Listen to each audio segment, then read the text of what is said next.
Buenas tardes, tengan todos ustedes. Es una alegría enorme el encontrarnos de pie una vez más y con salud. Entonces, hoy vamos a ver el libro de los Proverbios. Vamos a conocer lo que significan los Proverbios. Vamos a ver también el autor de ellos. Y vamos a ver que el corazón de los Proverbios también tiene mucho de corazón de un poeta. Tiene muchas frases, como son las máximas. Vamos a ver que hay muchos refranes ahí mismo dichos que se volvieron universales, que el mundo de Occidente y asimismo de muchas otras regiones diferentes al Medio Oriente, donde está Israel, vamos a ver que todos ellos, como nosotros, en su vocabulario, si no es tan cotidiano el que expresemos algunas de estas máximas, o sea, se vuelven prácticamente ley, se vuelven frases con argumentos sólidos para que nosotros digamos una que otra vez: médico, cúrate a ti mismo. Cuando dicen que queremos reprender a nuestro prójimo y le decimos que se quite la basura de su ojo, es porque tú también tienes que hacerlo, ¿no? Es decir, le estamos reprendiendo por algún defecto, alguna mala actitud que tiene, y no sin darnos cuenta pues que también nosotros acusamos lo mismo. Entonces vamos a ver cómo los proverbios están y por qué están incluidos dentro de los libros poéticos. Y vamos a comenzar entonces. Introducción a los proverbios. Tanto Jeremías como el profeta Ezequiel citaron un proverbio común en su época que decía: los padres comieron las uvas agrias y los dientes de los hijos tienen la dentera. Cuando nos vamos a Ezequiel 18:2, lo leemos así: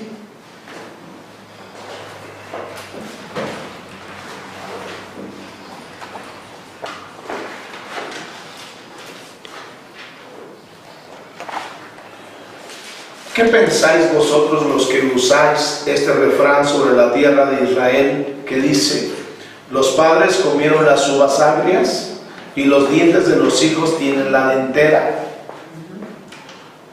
Esto mismo está en Jeremías 31:29. Entonces, este es un refrán para la época de ellos, y más que otra cosa, para decir o para enseñar que los hijos son muchas veces afectados por los pecados de los padres. Y con sinceridad, pues yo decía esta frase o este refrán, esta máxima, la vamos a entender como máxima, me dice cualquier otra cosa menos esto. Y esto es lo que está diciendo, ¿no? Que cómo es que los hijos son muchas veces afectados por los pecados de los padres. Desgraciadamente hoy en día podemos decir que esto tiene una continuidad, tiene una frecuencia, en que verdaderamente nosotros somos repetidores de los pecados de nuestros padres. Si nuestros padres no quisieron o no quieren ordenarse en el estado en el que se encuentran en el matrimonio, si han decidido vivir unión libre, los hijos son repetidores de este mismo pecado, porque hay autoridades puestas por Dios, según Romanos capítulo 13, en el que dice que han sido establecidas por Dios para ser obedecidas por los hombres, que ninguna de ellas se le ocurrió a un mero hombre establecerla. Entonces, debiéramos los hijos ser repetidores, pero de cosas buenas, de buenos ejemplos, de buenas palabras, de bien decir. Es el apóstol Pablo, sea algún salmo, sea una palabra, sea un noble sentimiento, un salmo, un himno, pues de eso compartir. Pero no debemos de compartir los malos ejemplos. Entonces, aquí, esto es lo que quiere significar, o que lo que significa, mejor dicho, lo que quiere decir cuando se escribió este refrán, o esta máxima. En los libros de Ezequiel y de Jeremías se encuentra. Luego señalaron que los israelitas apóstatas no pudieron usar más este refrán para echar la culpa de ellos mismos sobre sus antepasados. Es posible que se basaran en Éxodo 20:5 y Deuteronomio 5:9. Vámonos a Éxodo 20:5. ¿Qué razón está fundamentando esto? Deuteronomio, ya me encontré más rápido, 5:9. Dice: no te inclinarás a ellas ni las servirás, porque yo soy Jehová tu Dios fuerte, celoso, y que visito la maldad de los padres sobre los hijos hasta la tercera y cuarta generación de los que me aborrecen. O sea que en la antigüedad, por cuanto pecaban los padres, había una seguidilla, una visitación continua de reprensión a los hijos, y luego sobre los nietos, y luego sobre los bisnietos por parte de Dios, para cobrar la falta del padre. Más adelante va a decir mejor que cada quien pague por su pecado. ¿Ok? Y en que dirá en Éxodo 20:5: no te inclinarás a ellas ni las honrarás, porque yo soy Jehová tu Dios fuerte y celoso, que quito la maldad de los padres sobre los hijos hasta la tercera y cuarta generación de los que me aborrecen. Muy bien. Entonces nos está diciendo aquí, en otras palabras, que era una máxima que era expresada mucho en los tiempos todavía de Jeremías y Ezequiel, pero que se dejó de hablar de esta manera, porque era dolorosa y porque hasta cierto punto tenía un aspecto injusto, porque como si al padre se le antojó caer en esa tentación, yo qué platos tengo que pagar con los que él rompió. O sea, yo quiero tener un buen comportamiento, yo quiero respetar a Dios, no quiero ofenderlo, no quiero hacerme cargo de las maldiciones que mi padre quiso echarse encima. Entonces esto es real, ¿no? Es justo, es bueno. Entonces nos enseña pues que los hijos son afectados por los pecados de sus padres.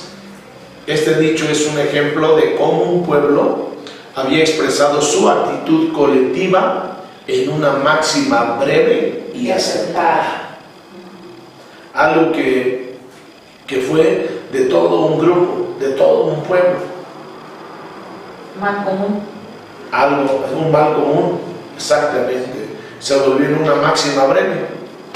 Los padres comieron las uvas agrias y los dientes de los hijos tienen la dentera. Francis Bacon dijo que se descubre el ingenio,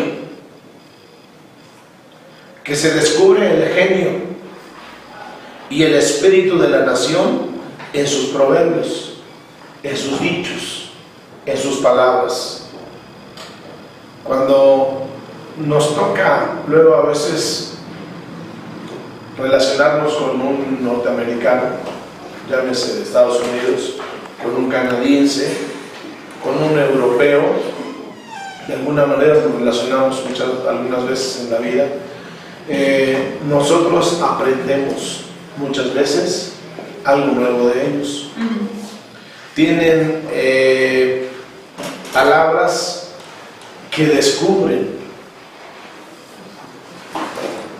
de qué persona se trata, qué cultura tiene, cuál es su idiosincrasia en la que ha nacido, se ha formado. Y entonces, quieras o no, caracterizamos, o esto caracteriza a las personas, y nosotros mismos tenemos una semblanza del pueblo. Si hablamos, por ejemplo, con un alemán, conocemos que muchas de su terminología, porque yo conocí uno, tiene que ver con la tecnología. Me hace ver que el pueblo es culto, es educado, y me hace ver que son personas que bien a bien están a la vanguardia con todo lo que aparece o lo que haya que inventar. Llámese la parte de tecnología, son buenazos. Y esto, nuestra expresión muchas veces conocida por los norteamericanos que de repente entienden un poco el español y que nos consideran dicharachos, cantinflescos, nos consideran piroperos, o sea, que somos personas que aún al mal lo hacen ver con risa, chistoso. O sea, esto es algo característico del mexicano. No todo pues lo tenemos perdido, pero sí muchas cosas con nuestras palabras, dicen los argentinos, dicen de nosotros, que nosotros hablamos cantadito y nosotros decimos de ellos lo mismo. Entonces, muchas veces el hablar, las palabras, la expresión que nosotros tenemos nos delata de dónde somos, cómo somos, qué más nos gusta, en fin, nos muestra el mundo. Una cosa vergonzosa es la corrupción. Nos la asignan a nosotros como casi el país número 1, si no es que el número 2. ¿Por qué? Por nuestros hechos, por nuestras obras. Entonces, lo que hablamos muchas veces nos delata de lo que somos, según Francis Bacon, ¿no? Se descubre el genio y el espíritu de la nación. Aunque los proverbios son a menudo universales, cuando decimos universales, es que son hablados en cualquier parte del mundo, son conocidos ya. Y muy comunes, dice, a todos los pueblos. Los refranes hebreos señalan, además, la singularidad del Israel antiguo. Sin que avancemos, yo te pregunto a ti, ¿habrá alguna máxima, vamos a llamarle por su nombre, que son las que hay aquí en este libro del precioso de Proverbios, que caracterice a Israel?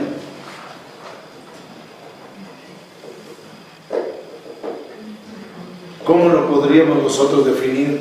¿En qué refrán o en qué máxima podemos nosotros decir esto es característico de un israelita, de un judío hoy en día?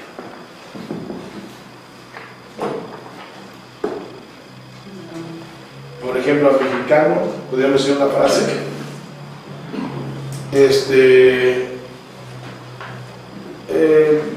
mañana lo hago.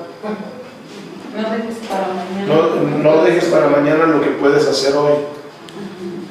Eso es característico del mexicano. Algo que caracterice al pueblo de Israel, sin que leamos más las hojas. Que no saben escuchar consejos. No. Una frase, una máxima. Bueno, revisando, los judíos tienen un dicho: es preferible comprar un libro a comprarme comida, porque el libro me llena de conocimiento y la comida la desecho. Bueno, eso podría ser. Okay. Cuando dicen no rehuses, Okay. si amas a tu hijo, no rehuses corregir al muchacho. ¿Cómo? Dice, no rehuses corregir al muchacho. O sea, cuando habla de la disciplina. Pero posiblemente eso mismo está aplicado en los países orientales, como Japón, como China, Entonces, algo que caracterice al pueblo hebreo.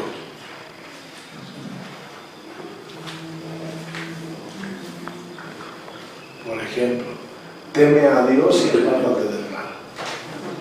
¿Qué Dios? Jehová de los ejércitos. Por ejemplo,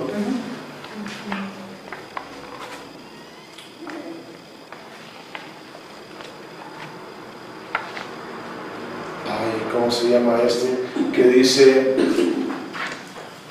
que la sabiduría, en otras palabras, es temer a Dios, temer a Jehová. Y ya pone de una vez el nombre. Jehová no es el Dios de todos los pueblos, ¿o sí? No. Por eso es único en Israel. Entonces, así es como conocemos pues que el pueblo, a través de sus máximas, entendemos cuando se habla del Israel antiguo. Difieren en las máximas de otras naciones en el hecho de que la religión hebrea imprimió su propio sello en ellas. Esto lo vemos en Proverbios 1:7, que dice: el principio de la sabiduría es el temor de Jehová. El principio de la sabiduría. ¿Sabiduría qué es? Conocimiento. Exacto. El principio de todo conocimiento habido y por haber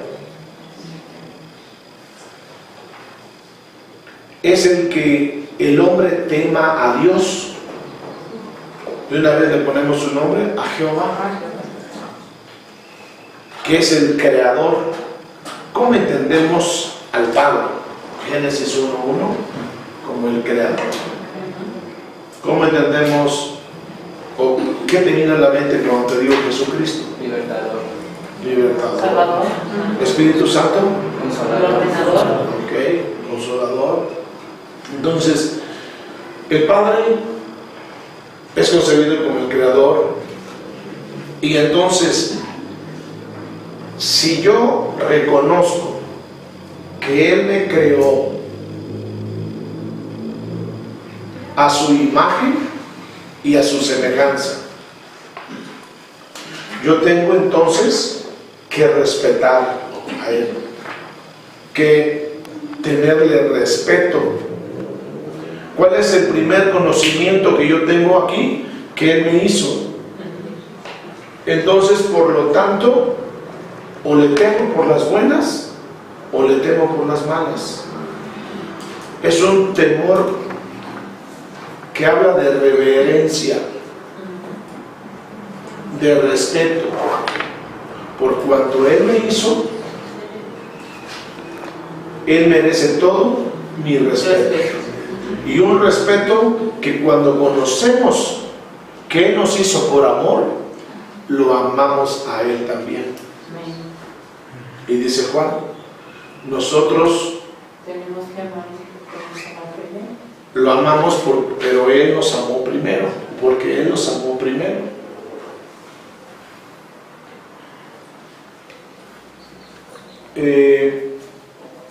Cuando hay respeto, somos sabios. Cuando somos sabios, tenemos un claro conocimiento. Y un conocimiento nos lleva a vivir bien en esta vida, porque estamos en paz con el que nos hizo y vivimos acorde a sus leyes, principios y mandamientos y máximas. Y entonces ahí es como un círculo. Y es como yo puedo disfrutar la vida, porque estoy en paz con el que me hizo, en paz con los hombres cuando Él me dice: ama a tu prójimo como a ti mismo te amas. Entonces, qué buen principio es este, el principio de la sabiduría. Es el temor de Jehová. Es el temor de Jehová. Y le ponen de una vez su nombre. Y como dijo David, Jehová es mío Jehová es mi pastor, Nada. mi pastor, y nada me faltará. Está diciendo es mío. Si de otros no lo es, mío sí es. Amén. Y entonces yo me comporto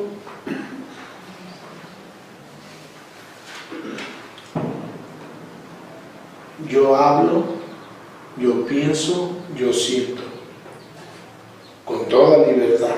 No soy una máquina robotizado por Él y su Espíritu, sino que de manera libre yo invoco su nombre, yo lo adoro,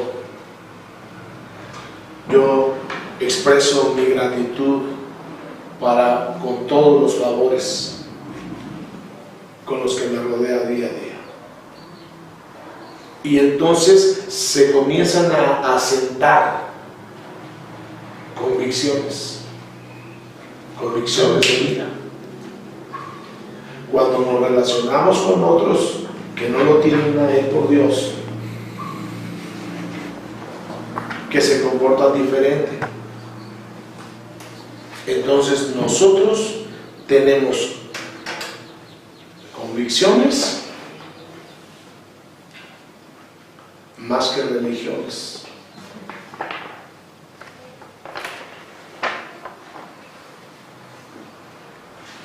Relaciones, otra vez, más que religiones. El día sábado siempre es bueno hablar de lo que Dios te permite vivir. El día sábado estaba yo frente a una persona que tiene muchos problemas con Dios, muchos conflictos. Uno de ellos es una mujer, y en ese momento ella me cuestionó acerca de mi fe y de mi adoración a Jesucristo, a la persona de mi Salvador. Me dijo, ¿por qué adorar a Jesús? Jesús fue un gran maestro, pero hasta ahí, dijo ella.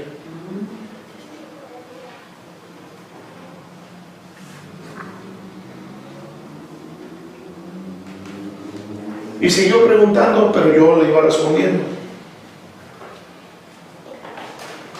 Como dicen por ahí, me palomeó. Pero yo no, como les decía el domingo, yo no recibo los aplausos de personas así, con toda honestidad. Porque con porras o sin porras, yo estoy convencido. ¿Quién soy? ¿Y en quién he depositado mi confianza? He rendido mi vida. Terminó diciéndome, wow, voy a ir a su congregación. No te digo algo más que yo escuché. Es ofensivo. Agrava los oídos. Pero eso sí le daba rienda suelta a los tabacos. Se fumó en ese momento, yo creo que varios cigarros, una cajetilla, varios.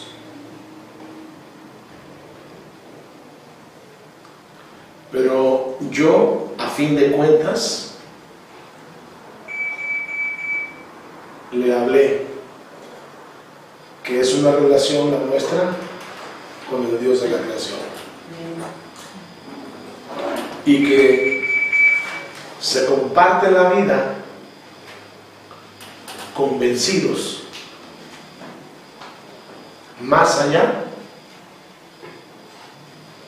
de sentir solamente fuego aquí, sino más que otra cosa, conocimiento y experiencia con Dios en el día a día.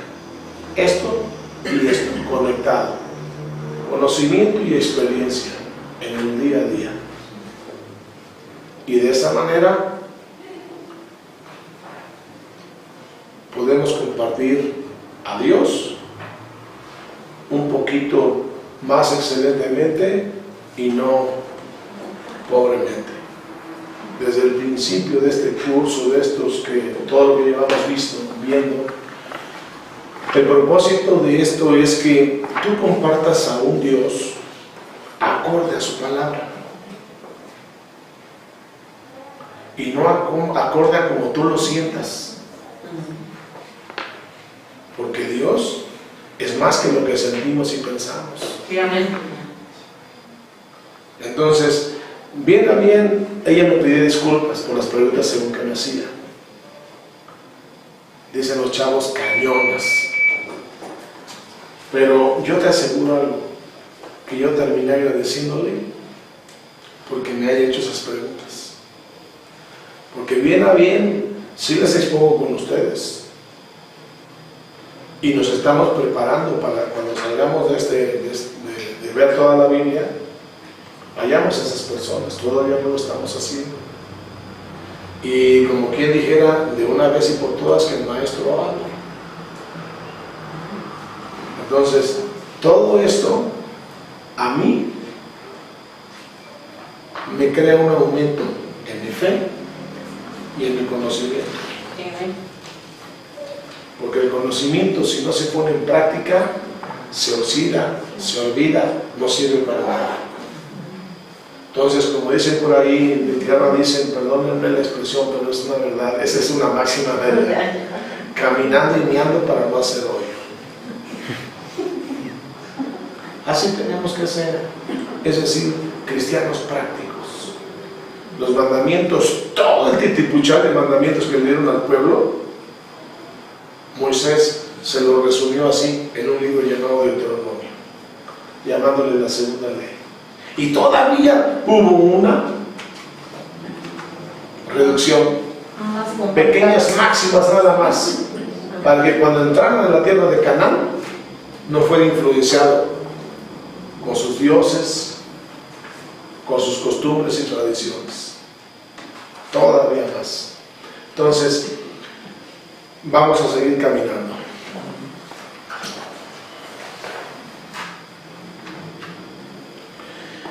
Es decir, que la condición indispensable para alcanzar la sabiduría es el respeto, la sumisión y la obediencia al Señor. En esto se resume prácticamente el temor a Jehová, que se revela en la historia y es fiel a su alianza y sus promesas. El hombre continuamente violó sus mandamientos, pero él permaneció firme en el pacto que hizo con ellos. Y en otras palabras, que la sabiduría es el conocimiento, es un estilo de vida fundados en el temor del Señor y en el amor a la justicia. ¿Dios será justo? ¿Dios es justo? Amén. Él ama la justicia. Y tú y yo, cuando tenemos este temor de Él, no somos justos en nuestro día a día, en lo que hablamos, y hablamos más que nada a los demás. No cometemos ningún agravio con nuestros hechos a nadie. Y si no, pues que el Señor nos lo demande. Pero para ser justos, fuimos llamados de lodo cenagoso y fuimos alumbrados por Jesús. Para ser justos.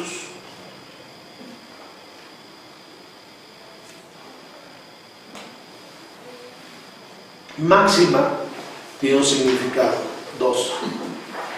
Significa principio, regla o proposición de conducta,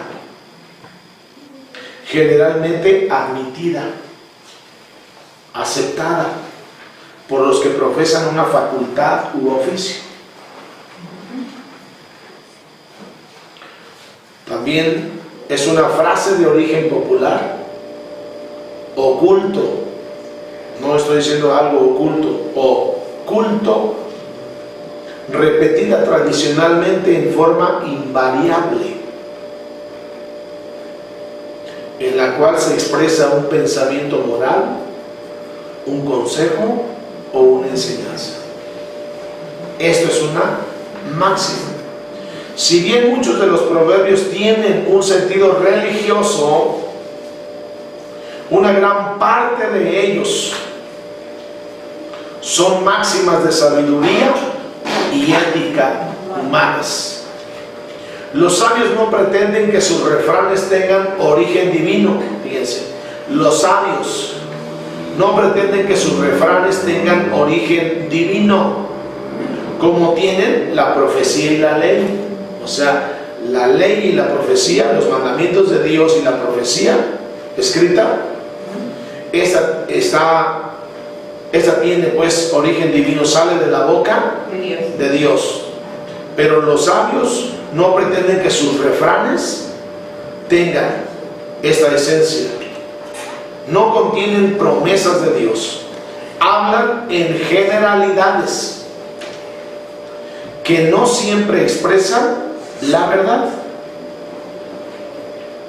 Por ejemplo, los benéficos resultados de ejercer la buena conducta y de practicar los consejos de los sabios no se cumplen indefectiblemente en todos los casos, sino en general.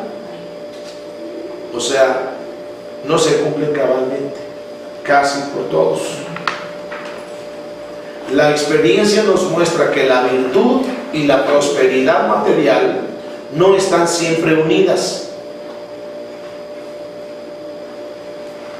Salmo 73, 1 al 12, donde ahí el que lo escribió, Asaf, está hablando acerca de la injusticia, de la prosperidad de los injustos que no tienen los justos.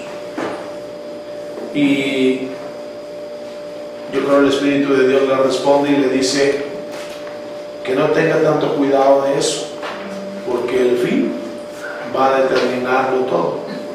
El fin de los justos no es el mismo que el fin que les espera a los injustos. El conjunto de tres libros poéticos,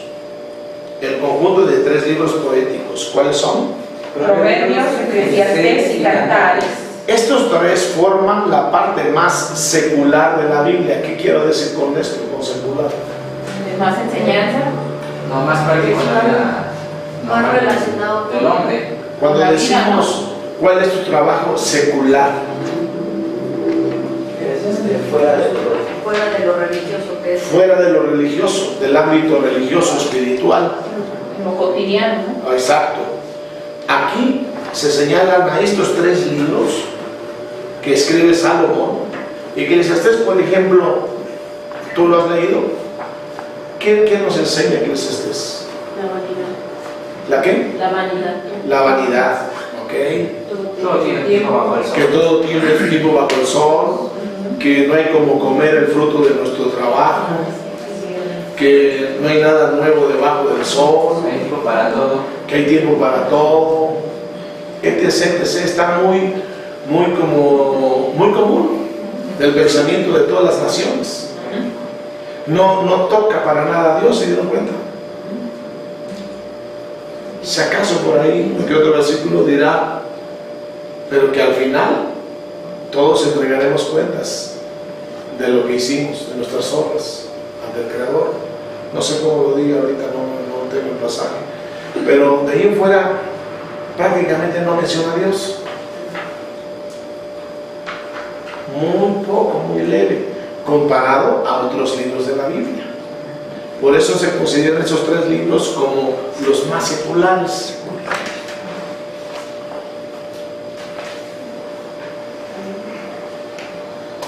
Muchos de los proverbios de la Biblia forman parte del habla popular en Europa, América Latina y otras áreas del hemisferio occidental. Por ejemplo, decimos casi en todas estas regiones, y no precisamente en Israel: no mires la paja en el ojo de tu hermano, sin quitar la viga en tu ojo. ¿Se acuerdan de esta palabra que le expresó a Jesús? Como un proverbio que él recurrentemente llegó a expresar. No solo de pan vivirá el hombre, también lo expresó él. Médico, cúrate a ti mismo, también lo expresó él. Eran palabras, dichos, máximas que el pueblo de Dios comunicaba, expresaba continuamente. Se hicieron parte de los habitantes en América Latina, en Europa y en otras partes del lado occidental del mundo. No solo de pan vivirá el hombre, médico, cuida a ti mismo. El libro de Proverbios reúne colecciones de refranes o lecciones de los sabios referentes a la vida, al carácter y a las conductas humanas. El carácter de los proverbios. ¿Qué es un proverbio? Repetimos todos. Es la máxima expresada en pocas palabras y de uso popular.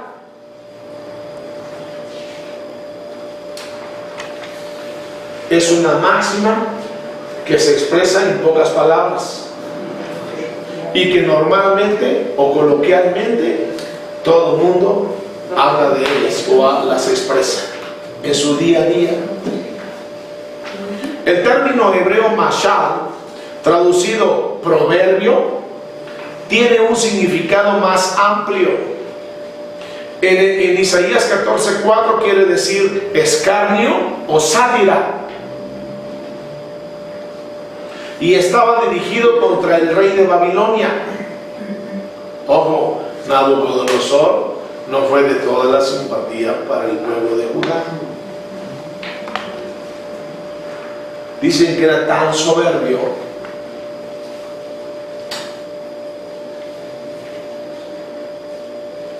que hubo un momento en que se sintió Dios. Se mandó a hacer una esfinge, una figura, un busto, una imagen de él, y lo hacían pasar por todas las ciudades, y ahí de aquel que no lo adorara o se postrara. Vieron que Daniel no se postraba, y ya conocemos la historia. Y este hombre tuvo que ser llevado al campo para ser rociado, bañado como un animal con la lluvia del cielo, porque este rey se sentía Dios. Hay muchos en Roma que se sentían dioses, todos los césares locos de su momento, pero este hombre fue llevado al campo. Dios mismo lo llevó hasta que reconoció, como el judío reconoce, y todos nosotros, que un ser superior está arriba de nuestras cabezas. Amén. Por eso es la kippah del judío. Eso está diciendo. Entonces aquí vemos que Nabucodonosor era un rey malo. Fue un rey malo para el pueblo, y entonces el pueblo empezó a escribir también sus dichitos, sus refranes, sus máximas en contra de él. ¿Cómo lo describieron? ¿Cómo ha acabado el tirano? Fíjense, cuando fue llevado, yo creo, como animal. ¿Cómo ha cesado su arrogancia? Era arrogante, era muy soberbio, era muy orgulloso. También significa oráculo. ¿Qué estamos viendo? El proverbio. Exacto. El proverbio también significa oráculo. En Números 23, 7 y 18, vamos a ver qué dice Números 23, 7.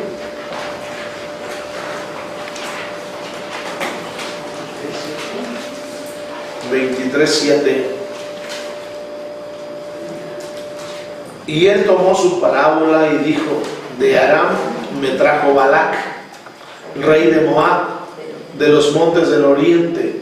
Ven, maldíceme a Jacob, y ven, execra a Israel. ¿Por qué maldeciré yo al que Dios no maldijo?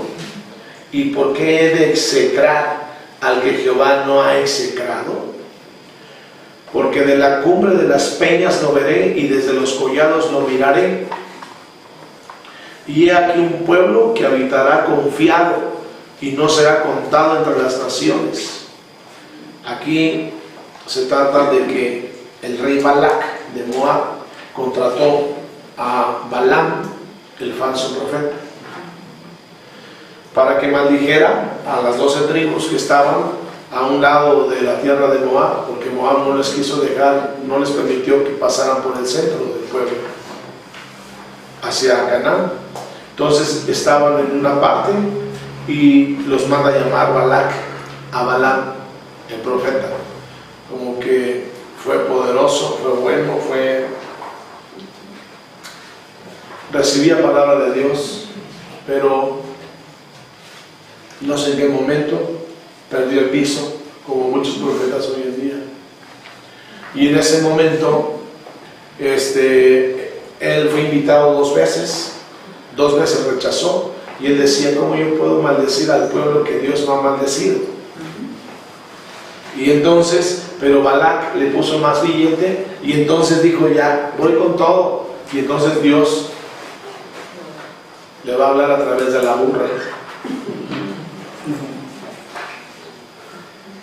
Le va a hacer ver que él lo ha estado estorbando, que no es su voluntad que él vaya y maldiga. Dice: pero ya que estás en camino, de una vez termina de llegar a donde vas, pero solo vas a hablar lo que yo te diga.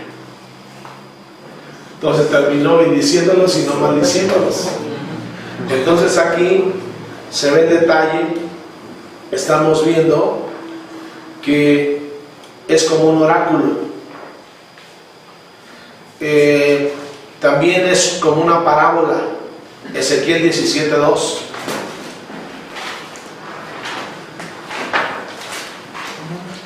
¿Qué dice? Hijo de hombre, propone una figura y compone una parábola a la casa de Israel. Así es. Entonces, esto es un proverbio. En general, un proverbio, subrayame, es un dicho breve y sentencioso que expresa verdades acerca del comportamiento humano.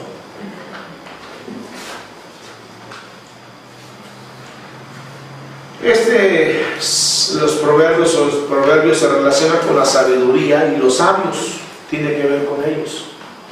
El proverbio típico, subrayamelo, es anónimo, tradicional e epigramático. Es decir, tiene burla, es mordaz e ingenioso. Juan Russell observa que el proverbio contiene la sabiduría de muchos y el ingenio de uno. Exacto. Casi que todos fueron hechos, y hay más. Creo que hay más de 1005 proverbios de los que se escribieron aquí, que los escribió todo Salomón. Por eso en la época de Salomón era la época de la sabiduría, de la inteligencia. Tanto fue, o tan grande fue en su vida, que le vinieron reyes de distintos reinos para tan solo oírlo hablar. Y la mujer, la reina de Saba, con todo y sus presentes, se quedó con él a vivir un tiempo. Y ya no era tanto eso. Ahora sí que escucharlo en la cama y fuera de la cama. O sea, tuvo vida con él, íntimo. Es decir, dice que llegó a expresar ella: me habían dicho de sus dichos, pero ahora que los oigo directamente, no, este hombre es más sabio de lo que me contaron, más de lo que me contaron. Entonces, ese es el tiempo de él en el que escribe muchos proverbios. El propósito y enseñanza de los proverbios. Se emplea el proverbio para ilustrar una declaración, para terminar un argumento o dar autoridad a una admonición, que es Amonestación. Su función primordial en este libro de los proverbios es docente,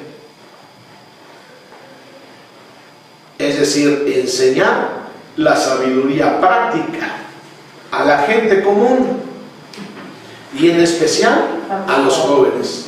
Órale, mi chavo. Hay muchos dichos aquí para los jóvenes. Muchos. Simplemente hay uno. Dice que a los que les gusta el chupe, no veas la sidra cuando rojea. Que va a ser el 31. No veas la sidra cuando rojea o el vino cuando rojea. Porque te va a poner con las patitas para arriba. Va a ridiculizártelos.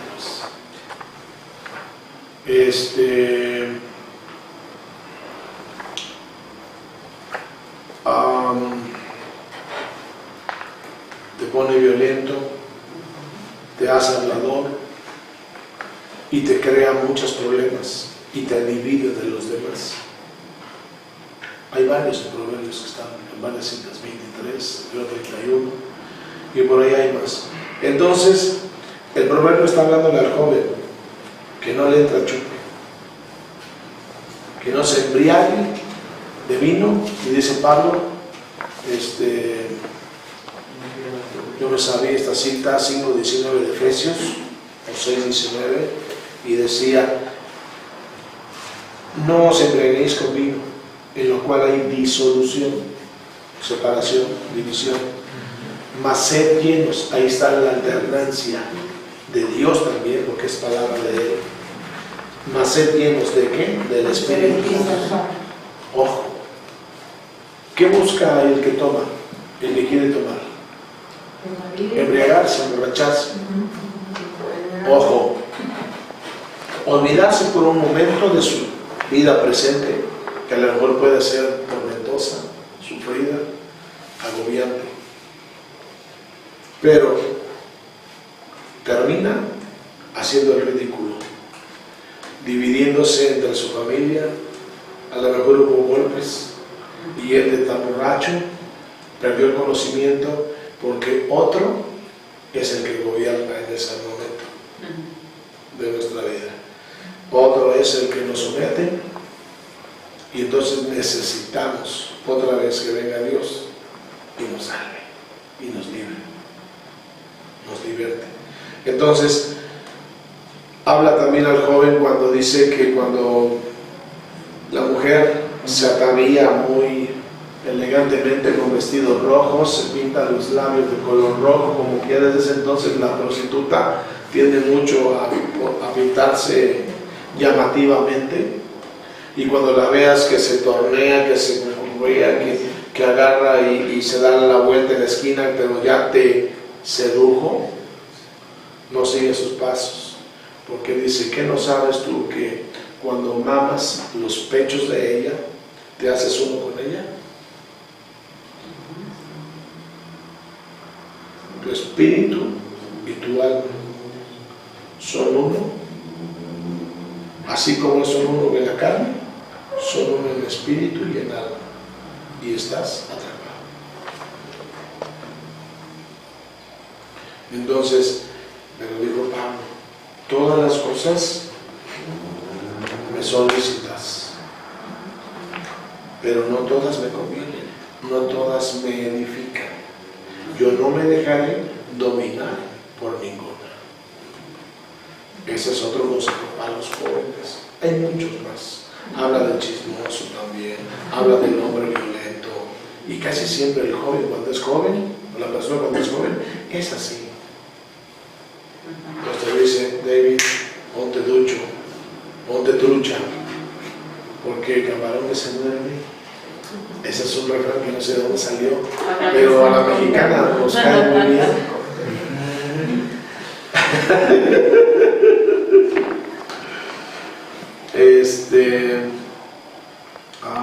Bueno, su función primordial, ok. El prólogo del mismo dice que los proverbios tienen como propósitos que comunicar sabiduría e instrucción, ayudar a comprender palabras llenas de sentido adquirir instrucción, prudencia, justicia, rectitud y equilibrio. Hacer sagaces a los jóvenes inexpertos. Cachetearlos y decirles: ponte la pila, chavo, porque a la vuelta de la esquina te están esperando. Y darles conocimiento y reflexión. Las frecuentes referencias al hijo mío, como de un padre que está aconsejando a su hijo con toda ternura, con todo interés, con toda devoción y pasión, enfatizan el deber de instruir a los jóvenes y guiarlos a una vida feliz y próspera. ¿Quién dijo que no podemos ser felices? ¿Quién dijo que no podemos prosperar en lo que hacemos? Llámese en el estudio, llámese en el trabajo, llámese en nuestras relaciones afectivas o afectuosas con los demás. ¿Cómo de que no? Un joven marca también su estadía aquí en la tierra. Y hasta viejos quieren hablar con él, quieren platicar con él. Es buscado por los más jóvenes. Siempre los más niños quieren juntarse con los más grandes, pero también ellos saben quiénes son sabios y quiénes son tontos. Y ellos quieren juntarse con los campeones, con los que la están rompiendo, con los que están marcando su lugar en la tierra. Entonces, instruyámonos. Ustedes tienen jóvenes, todos los de por ahí tienen jóvenes. A ustedes me los voy a justiciar yo, a falta de padre en uno, dos, y el otro pues también con todo el padre. Pero nosotros todos tenemos, y siempre me olvido del que tengo aquí enfrente. Pero quiérase bien o no aceptar. Si alguno de ustedes se excusa en que no tiene un padre físico, porque es real, si alguno de ustedes se excusa en que su padre no lo pela, por lo tanto no lo direcciona, no lo reprende, no lo orienta, sépase de una vez, tiene a Dios por padre. amén. Y él, con todo el placer, pero ya desde tiempos antiguos les está diciendo: come on, baby, quiero enseñarte para que seas alguien en esta vida. Yo siempre me imagino cuando, pues, ni modo, pero dicen que millones de espermas salen para fecundar un óvulo y solo uno fecunda. Todos los demás no dejaron huella. Todos los demás pasaron sin ser conocidos. ¿Ok? Porque mueren.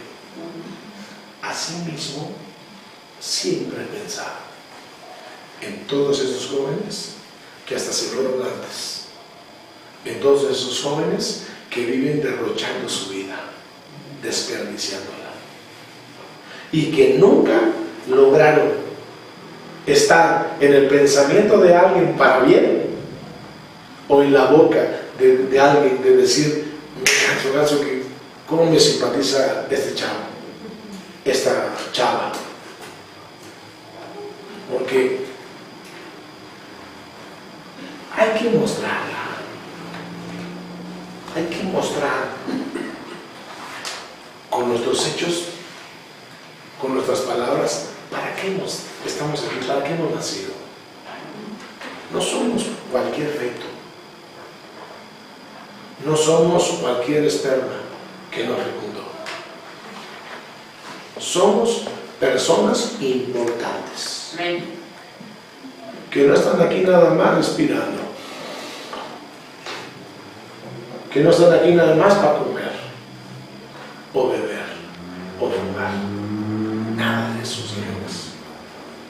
Estamos aquí para dejar nuestro sello.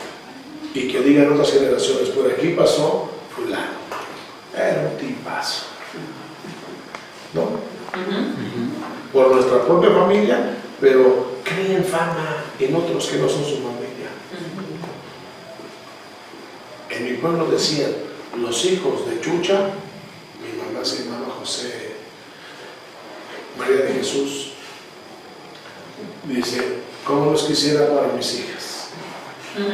No tienen edad, pero hacen cosas que los más grandes ni uno de ellos hace. Hablando de trabajo, hablando de bien portados. ¿Tú crees que Dios no se da cuenta de todo esto? Sí, amén. ¿Tú crees que Dios no va a decirte, sabes qué? Yo te escogí, yo te saqué del lodo cenagoso, te saqué de entre millones, te encontrabas en la completa oscuridad con ellos, eran tus compañeros, y con ellos, todos ellos desarrollabas la vida, pero yo un día me fijé que tú eras valioso. Amén.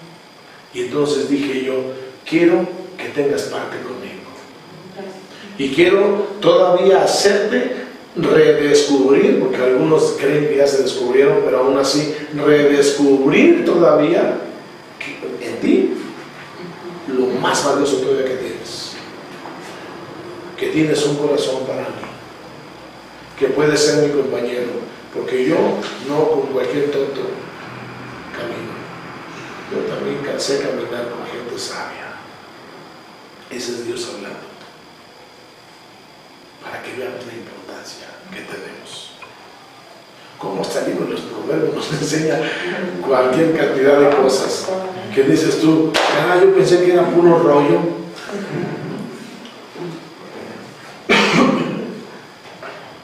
Aunque los proverbios presenten la sabiduría práctica, es decir, enseña cómo vivir, basa la sabiduría firmemente sobre el temor a Jehová. Es el principio de todas las virtudes y por eso todas se acercan a Dios, mientras que los vicios, subrayamelos, que provienen del libertinaje, de la ociosidad de vida, del egoísmo, de la ira, de la injusticia, apartan, todo eso subrayalo, apartan de Dios y atraen el juicio divino y la muerte. Ojo, los proverbios, aquí nos está diciendo que son como virtudes que se acercan a Dios. O sea, la práctica de ellos nos acerca a Dios.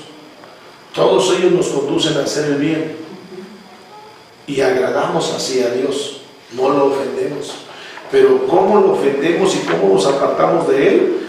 Con una vida ociosa, en completo libertinaje, toda viciada, con egoísmos, con ira, con injusticias. Ahí viene una pregunta del cuestionario de este tipo. Por eso hice énfasis en esto. A través de todo el libro, el temor de Jehová se presenta como el camino a la seguridad y a la paz. ¿Qué dice el 3:5?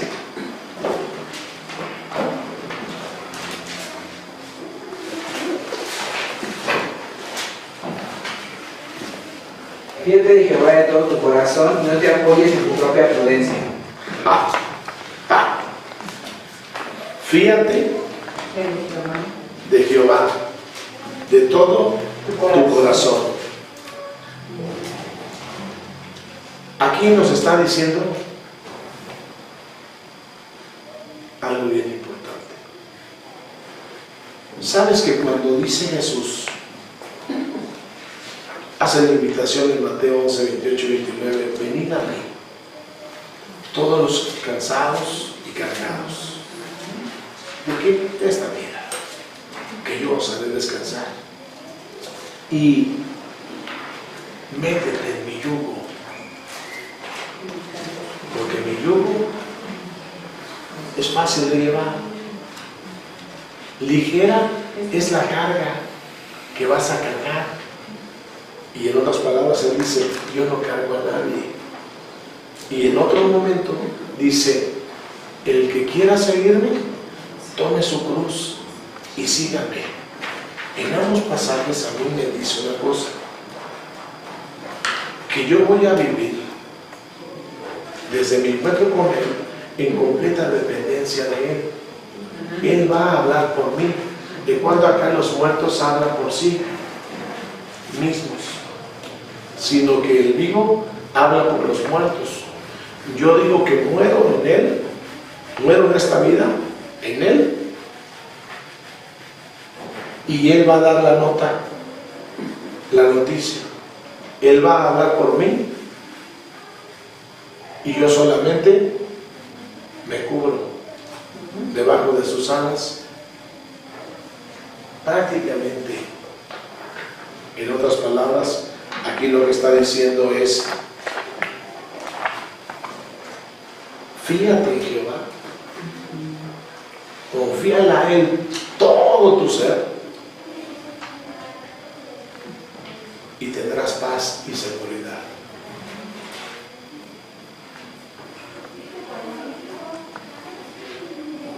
Eso lo vemos en Proverbios también, 3:5, 9:10 y 22:4.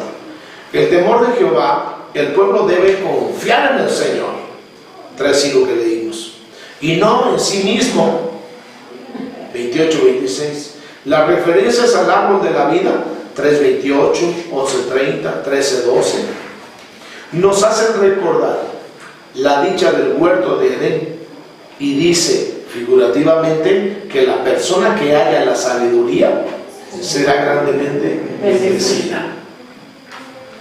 Cuestionario 1. La máxima. Los padres comieron las uvas agrias y los dientes de los hijos tienen la dentera. ¿Qué indicaba esta máxima? 2. La opinión de Bacon sobre los proverbios, ¿cuál era? 3. ¿En qué refieren las máximas de Israel en otras naciones? ¿En qué difieren? Hablé de un sello. 4. ¿En qué basa Israel su sabiduría? 5. ¿Qué es una máxima? 6. ¿Qué son los proverbios? 7. ¿Cuáles son los libros más seculares de la Biblia y por qué razón? 8. Dame un ejemplo de una máxima israelita que continuamente expresamos tú y yo. 9. ¿Cuál es el proverbio típico? 10. ¿Cuál es la opinión de Russell sobre los proverbios? 11. La función de los proverbios es. 12. Los propósitos de proverbios es. 13. ¿Qué es lo contrario al temor de Jehová? Los vicios esos que les dije. 14. ¿Qué es el temor de Jehová? ¿Qué es? Dios les bendiga.